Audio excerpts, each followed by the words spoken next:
Use the definition to find the derivative of f of x equals 4x over 3x minus 1. Then evaluate f prime of negative 1. The first thing we're going to do is write down the definition of the derivative.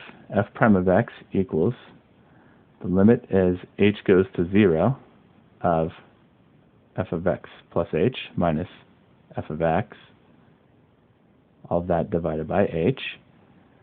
The next thing to do is formulate f of x plus h. That means to take f of x, 4x divided by 3x minus 1, and replace each of the x's with an x plus h in parentheses.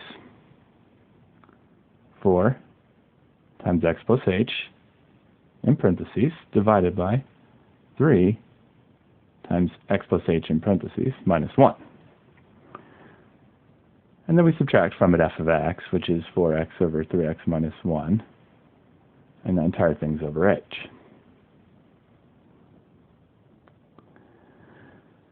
We have a 0 over 0 indeterminate form, and this will continue to be a 0 over 0 indeterminate form until we can factor an h out of the numerator and cancel with the h in the denominator. In order to factor an h out of the numerator, we need a single expression in the numerator, which means we need to combine those two fractions together, and therefore they need a common denominator. Before I attempt to get a common denominator between them, I'm going to take that first fraction, I'm going to distribute the 4 through in the numerator and the 3 through in the denominator. And that will give us limit as h goes to 0 of 4x plus 4h divided by 3x plus 3h minus 1, and then subtracting f of x. I'm not going to do anything with that for now. And then all that over h. The first fraction has a denominator of 3x plus 3h minus 1. The second one has a denominator of 3x minus 1. The common denominator is going to be those two multiplying each other.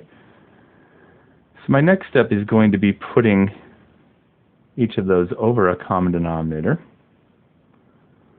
I'm going to take the first fraction, 4x plus 4h divided by 3x plus 3h minus 1, and I'm going to multiply it by 3x minus 1 over 3x minus 1, a form of 1. And I'm going to take the second fraction, 4x over 3x minus 1, and I'm going to multiply it by 3x plus 3h minus 1 over 3x plus 3h minus 1, a form of 1, so that they end up over a common denominator without changing their value. The next step is to multiply those fractions. Now in the numerators of them, I'm going to expand by FOIL or distribute. That first set of fractions multiplying each other, we're going to FOIL the numerator. First, 4x times 3x will be 12x squared. Outside, 4x times a negative 1 will be negative 4x. Inside, 4h times a 3x will be a 12hx. And last, a 4h times a negative 1 will be a negative 4h. All of that will be over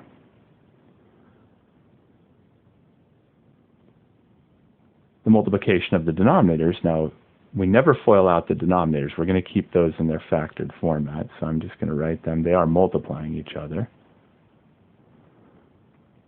Minus. Now, the second pair of fractions I'm going to multiply.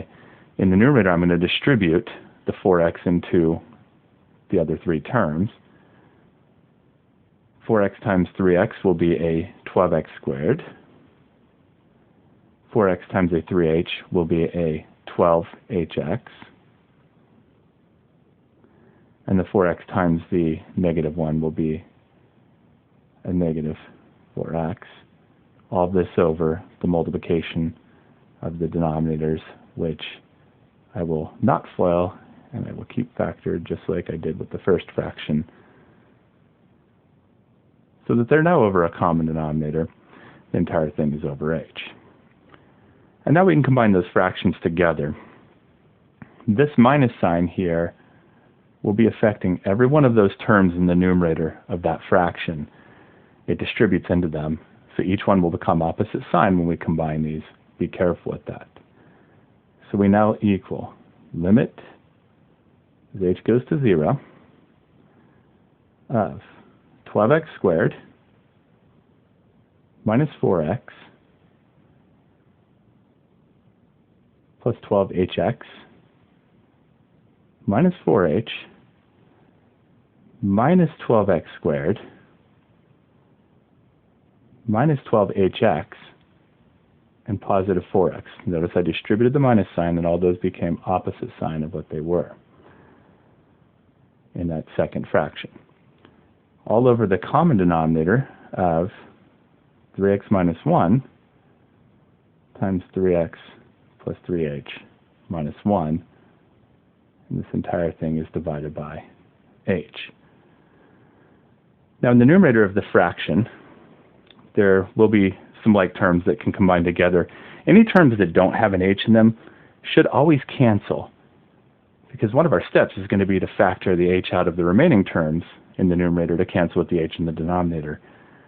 And so every term that doesn't have an h should cancel, and notice that is going on here. We have a 12x squared and a negative 12x squared. Those can cancel. We have a negative 4x and a positive 4x. Those can cancel. And actually we have a 12hx and a negative 12hx. Those can cancel. The only term we're left with in that numerator then is a negative 4h.